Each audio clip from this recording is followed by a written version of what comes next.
So today we welcome to the show an act of heavy metal bassists who happen to also be father and son. From Accept and U.D.O fame, Peter Baltes, and from Howling Giant, Sebastian Baltes. Guys, how are you? Excellent. Hey, Thanks thank for you having for us. having us.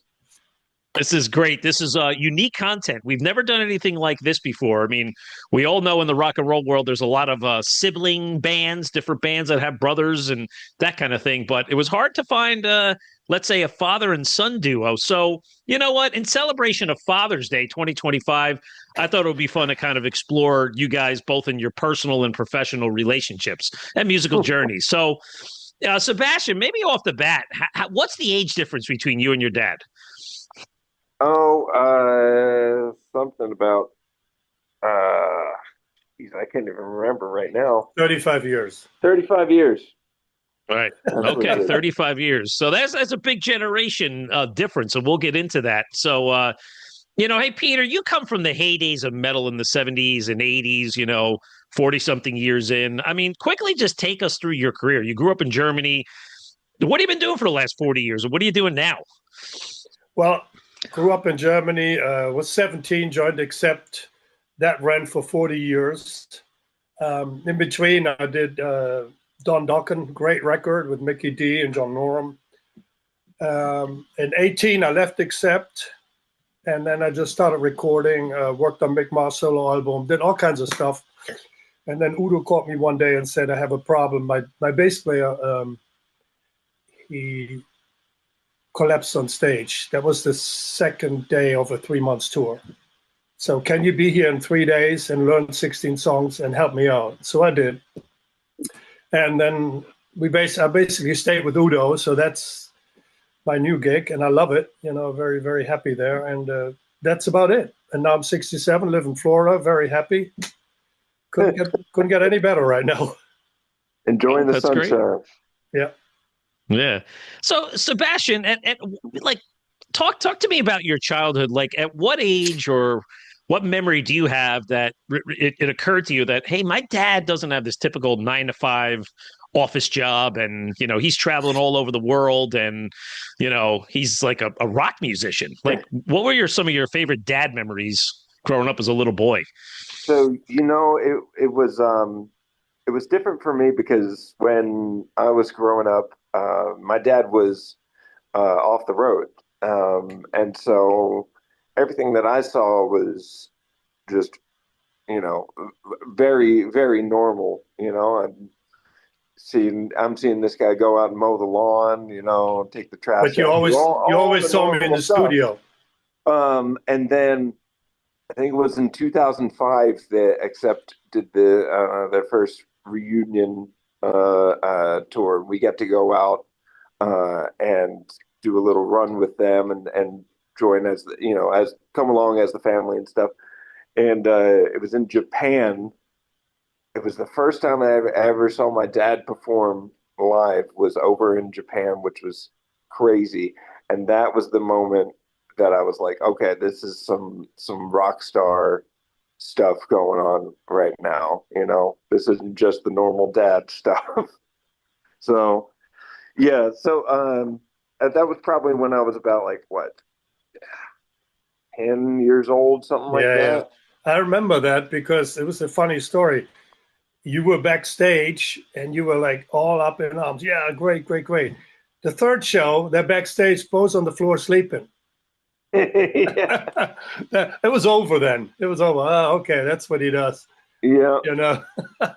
Yep. Yep. After a few shows in, we're like, okay, we're tired now. Me and my Yeah. brother would just go backstage and sleep. I mean, nothing like seeing your dad for the first time, not in the town you live in, but all the way across the other side of the world. But, Yep. Peter, do you recall the time when maybe Sebastian showed some interest in maybe toying around with being a musician and maybe picking up the bass? And were you the one that taught him eventually how to play bass? No, he became, for some reason, he really fell into AC/DC. He was Angus, basically. He did the lip. We actually book at home with all the pictures where Sebastian did the lip. Yep. In the book. And he was just infatuated, and he had the SG, and it's just that's what he was doing. And my other son Zen started playing drums, so we were jamming in the basement. And then they had another friend, Kieran, so they had a little band going. And for some reason, I don't know why, Sebastian started playing bass. But I remember him when I wrote songs for Blood of the Nation. That was the first, second generation Accept album, 2009. I was in my studio, and Sebastian was always sitting in the back on the couch with the guitar. So he was playing guitar. And if I was stuck with something, like I have a riff, I don't know where to go with this, he would come from the back, try this, Dad, try this. And I'm like, what are you saying back there? So I did, and it actually worked out well. So he played guitar at that time, and for some reason, I don't know when, Sebastian, you start picking up the bass. Yeah, so I picked up the bass. Sorry, I got this. I got our dog in the background right now, so if you hear him, apologizes about that. But trying to keep him quiet. But I started picking up the bass when it was after I came down to Nashville here. Okay. Jimmy, Lord, this guy's a yapper. Hold on one second, y'all. Okay. All right. Sorry, guys. No, I started picking up the bass when I came down to Nashville. And I was joining a couple bands here, and Nashville is one of those places that like you could find a guitarist anywhere. You could find a singer anywhere. There's 10,000 of them. But everybody wants to be the guitar player, and everybody wants to be the singer. Nobody wants to be the bass player.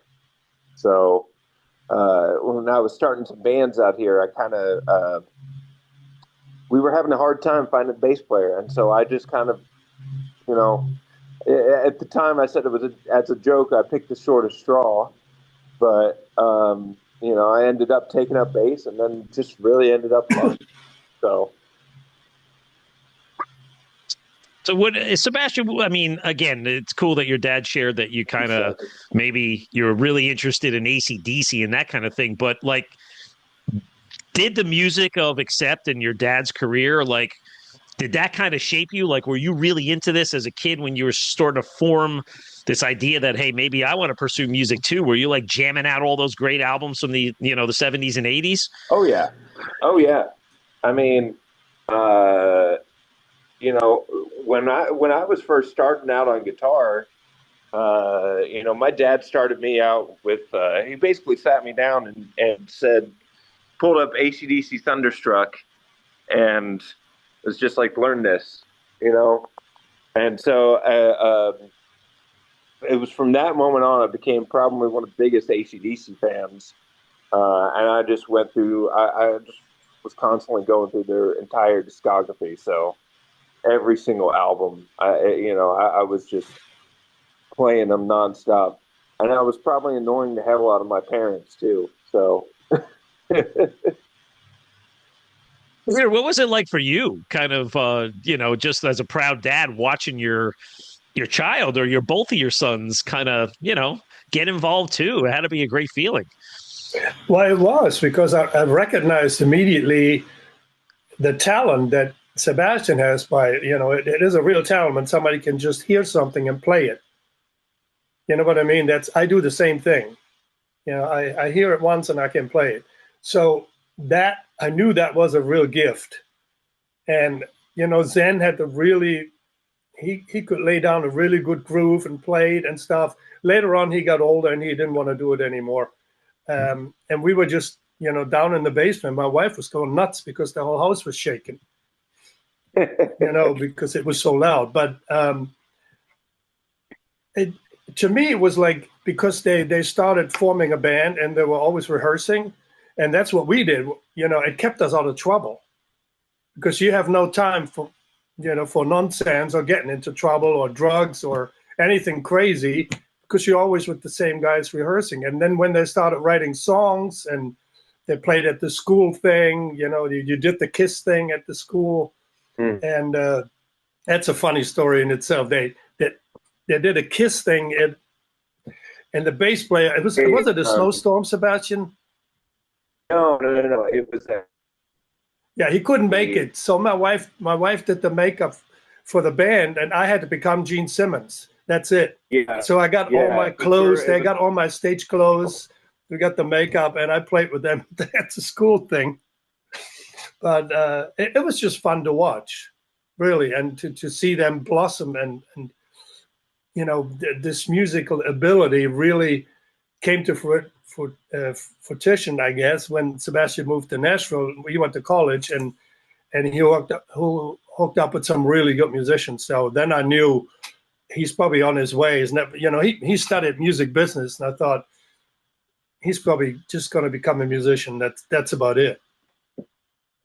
So Sebastian, you've kind of made your mark, having been with Howling Giant for a few years now. You guys kind of rising in the ranks. You're Nashville based, but maybe, sir, for some of the fans that don't know who Howling Giant is, like, tell us who you guys are. Yeah, in the basic sense, we're a hard rock band. Are we glitching up again? No. Okay, no, I'm good. Okay. In the basic sense, we're a hard rock band. We're based out of Nashville. Play a lot of psychedelic, heavy riffs, and we write a lot about our D&D sessions. But we just try to bring the heaviness and bring we always try to bring like a little bit of an energetic, happy feel rather than what a lot of metal bands aim towards the doom or like the kind of like sad or scary elements of metal. We try to aim towards the happy elements of metal, and that's what I feel is really part of our sound. And yeah, man, we just we're all complete nerds writing about our D&D sessions and whatnot, and we just like to have a lot of fun with it. And I think that shows whenever we play live too. We're always just up there having a lot of fun, having a good time, and that translates well to the crowd.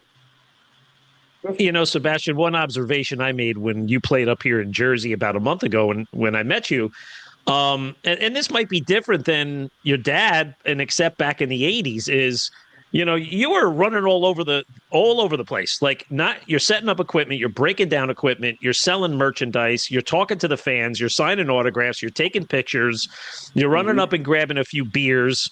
You guys are driving in your own van. It's a much different environment. So, Peter, maybe for you, the industry has changed, right, since your early days would accept. Yes. So what kind of advice have you given Sebastian about navigating it in like kind of today's day and age? They're doing everything pretty much right because they have no support system. Like, we used to have the record company, and they would finance the tour. Back then, the tour was just to promote the album. You made your money with the albums. Now it's the other way around, and they're on their own. Nobody's financing anything. So, through social media and small clubs, they have to make their way. And that means driving in a bus, sleeping, driving in a van, sleeping in the van. Yep. Selling anything you can sell. Every T-shirt counts. Yeah. And, that is totally different. On the other hand, it's absolutely rewarding because you're your own master in a way. Nobody tells you what to do, so it's a new way of doing business. And, it's a wash because back then when we got our tour was financed for $200,000. Later on, that was deducted from what we made with the record. So in the end, we paid for it as well. Yeah.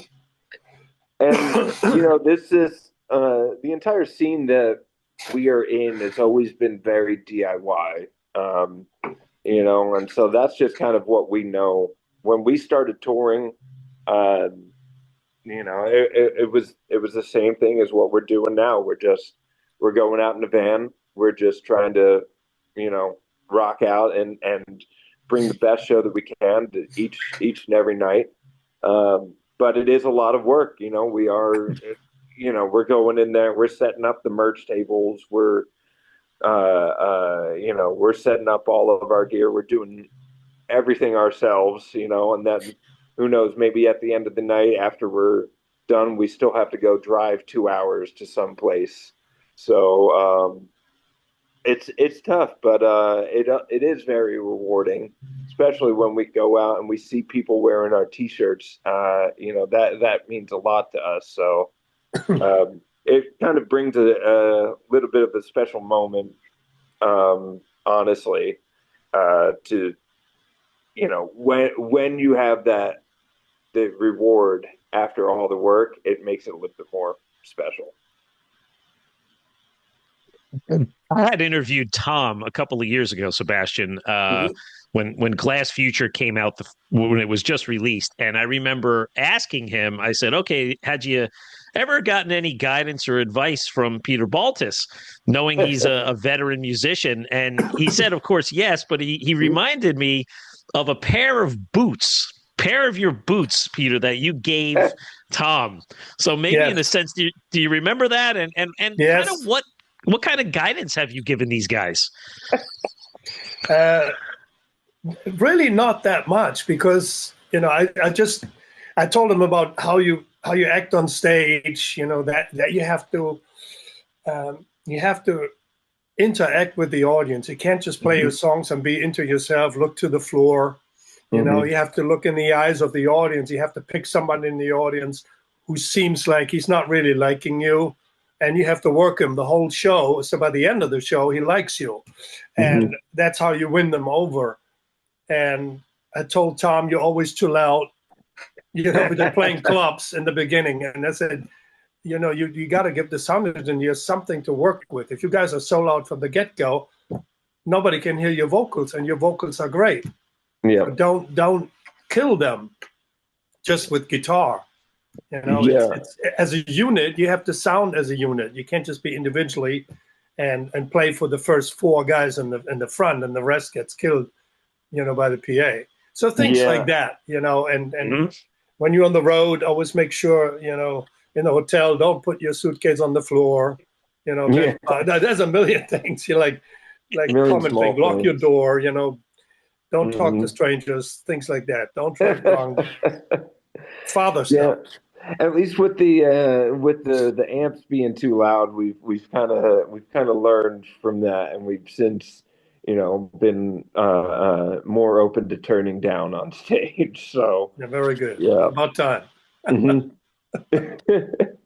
Now, Sebastian, like for you, I guess it's a blessing and a curse, right? That your dad is a legendary heavy metal bass player. It's when you're talking to your fans, do they know who your dad is? Does it get like, is it exciting to hear that, or is it like, oh God, I'm just trying to carve out my own identity here? What's that like Oh, for you? it's never a curse. It's always a blessing, and it's always so exciting. There are times where you know people know who my dad is. There are times when they don't. And it's always exciting either way if I get to bring up the topic and tell somebody, but especially when I know if they're like a more of a old school heavy metal fan, if I see him wearing a Judas Priest t-shirt or something like that, and I'm able to tell them that, I always just see it light up in their eyes like, whoa, he's from Accept. It's crazy. Um, but yeah, every time, I mean, I don't really go out saying it, but people will find out and people will know. And then of course, there are other people who don't know and just show up and are just enjoying the show. And so, yeah, it's never a burden or like a curse or anything like that. I always feel proud and I always feel excited to tell people. And I got the reverse when we do meet and greets. Here and there, always somebody shows up in the Howling Giant church just to let me know that he knows Howling Giant. So that is kind of cool. So I always take a photo with him and send it Yep. to Sebastian. Yeah. That's great stuff. It's Peter. I always say it's important. I'm 50. I'm going to be 55 years old next week, and I still love to go out and seek new metal bands, right? I love Accept and U.D.O and Priest and Maiden and Deep Purple and all the classics, right? But they're not going to be around forever. So I always think it's important that there are younger bands coming up, delivering the style of music that we're all familiar with to carry that torch forward, right? Absolutely, absolutely. And there is, my favorite band right now is called The Warning. They're three Yes. sisters from Monterrey, Mexico. Mhm. So I remember that was last year, Wacken. I wasn't there. I watched it on TV in Germany. I was at Stefan House, my old drummer, and we watched Wacken, and Warning comes on. We had no idea who this is. And these girls absolutely killed it. They blew everybody away. And that was last year. From that moment until today, their career just shot all the way up. I mean, it's unbelievable. And it's just because they really deliver. They're good. They're young. They got their own style. They can play. And what a difference it makes to see a band that really, really can play. That is really and has fun with it. That makes all the difference instead of just having to put on a show and you're not really caring. Here's just another show. So, that was, for me, that was like, good stuff still exists. So that's good. So, yep. Yeah, absolutely. And I love The Warning as well. The new CD is fantastic. Yes. But in a general sense, there's so many great bands out there that are keeping heavy metal alive and not Yes. just bringing a retro feel, but also bringing new ideas. I think Howling Giant is one of them because you guys do have a unique sound. So, hey guys, when it comes to, let's say, your personal relationship as musicians, like, did you guys ever jam together, sit in a room, or maybe trade off techniques or kind of give each other tips on your playing? Of course. I mean, all the time, not necessarily tips on the play. I mean, my dad would give me tips on my playing. I wouldn't dare, try to give him any tips. Uh, uh, but no, there's been so many times where, I would just sit in our basement. I would have a guitar, he would have a guitar, and we'd just be jamming, trying to come up with ideas. Um, I can't tell you the amount of times where I was just kind of a fly on the wall, where he was doing recordings for like radio and stuff like that, and I would just kind of sit back there and watch everything that he was doing. And so yeah, there's been so many times where we've just kind of sat with each other and just jammed out. It's not always cranking the amps to 11, but yeah, plenty of times where we just kind of like hung out and jammed together and shared some riffs. So interesting thing is too, because I'm old school. So when I do something, riffs, whatever, they live in the old school sphere. So Hmm. when I jam with Sebastian, he would do things where I'm like, I stopped for a minute because that is weird. But then I realized that was his version of what he feels, and it Hmm. was so great for me. And you know, I I kind of adapted some of his playing in the end, because it was a little more progressive. I was more on the keeping it down and except bum bum bum bum bum. And Hmm. Sebastian was a little bit out there, and I loved it. I loved it, and I realized that that I could, by listening to him, I can expand my horizon. And what a great thing that was, to realize back then. Oh And yeah. now he became into this excellent bass player. It really is. I mean, and I really never told him any bass. That's all just natural, coming from the inside out. So, guys, on that point, have you guys ever written any music, or just as you were kind of jamming out, said, "Hey, you know what? We should write a song, just even if it's for our own enjoyment." Yeah, there's been times where we've like just kind of written songs together, or mainly it would be kind of learning how to record rather than them writing the songs together. It would a lot of times it would be like, oh, we have a riff, we have a couple things here. Let's take some time and actually learn how to get this stuff down.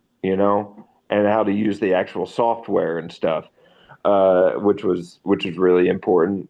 But yeah, plenty of times where we've just, jammed out together and kind of written songs. I don't think they ever really, we never really wrote lyrics at all. We're not really lyricists. We just kind of, We're bass, bassists. drums, and guitar. That's it. But I'm going to put you guys on the spot here. Mhm. Peter, what are your favorite Howling Giant songs? Do you have a favorite song or two that you say, this is my son? Oh, I love Lord. this one. I am, but I don't know the titles. I don't. But it was definitely on that first album you did. Oh, the Space Between Worlds. Yes. Yep. And it was was there something with water? The River Guide. River Guide, my favorite Yes. song. Yes. There you go. There you go. How about the same question for you, Sebastian? How about, what are your favorite Accept songs? Oh, man. I mean, there's so many. It's just hard to name a few. Jimmy, sorry, my dog's barking. Hey, get down. Sorry. Metal Heart, probably one of my favorites. Fast as a Shark. I mean, there's so many classics, you just can't go wrong. Let me try and name one that's off the cuff. I've always loved Fight It Back off the Balls to the Wall record. That's just a classic one. Good stuff. The good stuff. I'm back. Mm-hmm. You're back. Good stuff. Yeah. Good stuff. So, guys, this has been fantastic discussion. Really getting to know you guys. Sebastian, maybe just what's the biggest lesson you've taken away from your dad as a musician, or maybe just as a father? Man, that's a tough question to ask. That's a good one, though. I'd say the biggest lesson is to stay humble and stay true to yourself, musically and personally. That's he's always set an example for that, both in music and outside of music. And that's one thing that I felt always kind of helped lead my dad toward success. And that's what I want to follow. So yeah, just try and be as humble as possible, and remember who you are and remember your roots. That's what he had always taught me. And Peter, for you, what have you learned watching your son grow up into his own artist? Well, just for the record, I never liked the rock, being a rock star. I always considered myself a musician, an artist, a musician, writing. And so that's where that humble comes from. Mm-hmm. And, Sebastian, the journey that he took and where he is now, what I like the most, that he made the bass such a prominent figure in their music, not just because he's so tall and stands there like a tower, but, the bass lines are very, very cool. And in their music, it wouldn't work if the bass would just pedal along. Mm-hmm. It's not enough, because they started out as a 3-piece. So the 3-piece, you're carrying a bigger load. Mm-hmm. And he did that wonderfully. And I was always amazed when I listened. I said, man, he really picks his spots. But when he comes in, it's like really cool. And that what got me. And I thought, he's his own man now. He has his own style. And it's great. We did a I don't know, for your old record company, we did Shoot to Thrill from AC/DC. Yes. And it was a collaboration between Howling Giant and U.D.O. Mm-hmm. And so we made like a new version, and it had to be totally different. So a lot of fans didn't understand. It doesn't sound anything like it. Well, that was the idea. How would you interpret this song? Yeah. So that was a whole album where every band took one of the AC/DC songs and interpreted it in a different way. So Mhm. ours was really cool. But in the middle, we made a father-son bass duo, a duo back and forth.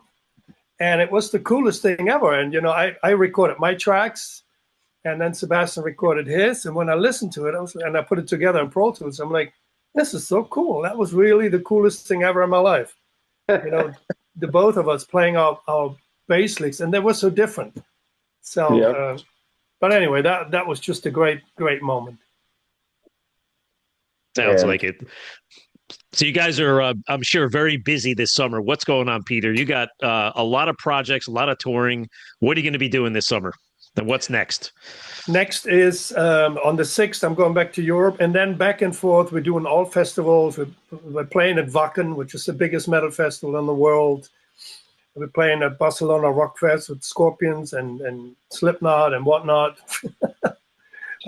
So they're big festivals. We're doing all that. And then I think we have one in September in Portugal. And then really nice, in November, we're going on the UK tour with Saxon. And Saxon's going to play the entire Wheels of Steel album, and we're playing the entire Balls to the Wall album. So it's already sold out, the whole tour. And then we got more shows in Germany, and then we have more shows in January because the tour we did was sold out. We did 3 months of Europe, and we had so many requests to come back or play this city or play that city. So next year in January, we're doing that, and it looks like March, April, US, May, South America, and then festivals again, and then Japan, Australia. So we'll be gone till September next year. You guys are supporting the Balls to the Wall 40th anniversary. Are you still out there also promoting Touchdown, or is that cycle ended? No, that cycle ended. We're on tour right now as Dirkschneider. This is the distinct difference. U.D.O does U.D.O's material, and then Dirkschneider does strictly Accept. So right now we're playing the most vintage Accept set, 2 hours that you ever heard. I even sing a ballad, Breaking Up Again, which is one of the earlier ballads on the Breaker album. And every fan all the fans that are coming, all the journalists are saying this is the best Accept show since the 80s. So if not the best ever. So it really, really is cool. Well, I'm happy to hear that you guys are penciling in the U.S. because obviously this is going to be a big draw. Your biggest markets are Europe first, but I can't wait to see that. And then you have also a project called The Old Gang, which also includes Stefan Kaufmann. What's going on in that camp? That's called Dirkschneider and The Old Gang. Is just something we made an EP during the pandemic to raise funds for the band members and the crew and the truck drivers, everybody. And it was so successful that the record company said, we recouped the money. Would you willing to make a whole record? And we were like, all right. So it's U.D.O, me, Sven, which is the drummer, which is Udo's son. Yes. So that's the Matthias Deed, who was Udo's first guitar player, very, very talented. And he's a very famous entertainment lawyer in Germany now. And then Stefan Kaufmann, producer, but he plays guitar. And Manuela, who is a singer, actress, singer, female. And we just finished the full record. It's coming out, I think, October 26th. And on the 6th of May, the next video is coming out. So every 6th of the month, there's a new video coming out. We did 12 videos for the album because the record company requested it, said, we need videos. So it turned out really, really, really well. And it's a different world. We can do whatever we want, and we are. And so for everybody who is an Accept fan or U.D.O fan, check this out. It shows a different side of U.D.O as a vocalist. Okay. Well, you're a busy guy this summer and actually for the next 2 years. Sebastian, Howling Giant, what's going on there? You guys are always touring. What do you got going on? Yeah, so we got we just finished recording our brand new record. Everything is set in, masters are done, so we're just waiting on the release. We're hoping for a fall release. But in the meantime, we got some tours coming up.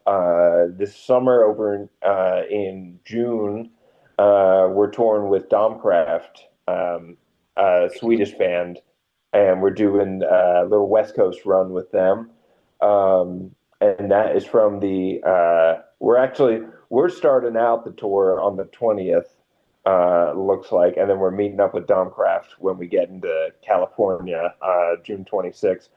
So we'll basically be on tour from the 20th to July 12th. And then right in the middle of those dates where we have like 2 weeks with Domcraft. And then we got some more stuff coming up, stuff that is getting finalized right now. A couple tours in the fall, and then hopefully we'll be doing Europe next year. But yeah, we've got some stuff coming down the pipe that's really exciting. Hopefully, once we are able to get the album release date official, then we'll have some more information. But as far as right now, yeah, we're looking for a fall release date. But then June again is just with Domcraft over the West Coast, which is going to be awesome, man. It's going to be kick ass. That sounds good. Sounds like you're a busy band as well. I heard a couple of those news tracks, the new tracks at the Jersey show. They're good. I can't wait for the full album. Yeah, man. Thank you. Yeah, we're it's always exciting to play a couple new tracks and see the reaction of people. But I'm really excited for this new album to come out because I think it's just gonna blow some people's minds. I say that as humbly as I can. Well, that's good. And as I told you, Sebastian, you are the guys. Next time you're through Jersey, you give me a ring, and I'll take care of you. You guys need a place to hang, have a good dinner, sleep. You got it, man. That is much appreciated. We may be taking you up on that. Absolutely. Well, guys, this has been a great discussion. Peter, happy Father's Day for you. And Thank you sounds so like much. you guys have a fantastic family, and I love to hear this story. So for more information on both Peter and Sebastian, head over to udo-online.com and howlinggiant.com for all of their information. So, guys, good luck for the rest of the year. You guys are going to be busy in the summer, and I'm sure we'll catch up again. Either we'll see you out on the road or we'll get you back on the show at some point. So today, for our guests, Peter and Sebastian Baltes, I'm Metal Walt, and this is Metal Mayhem ROC.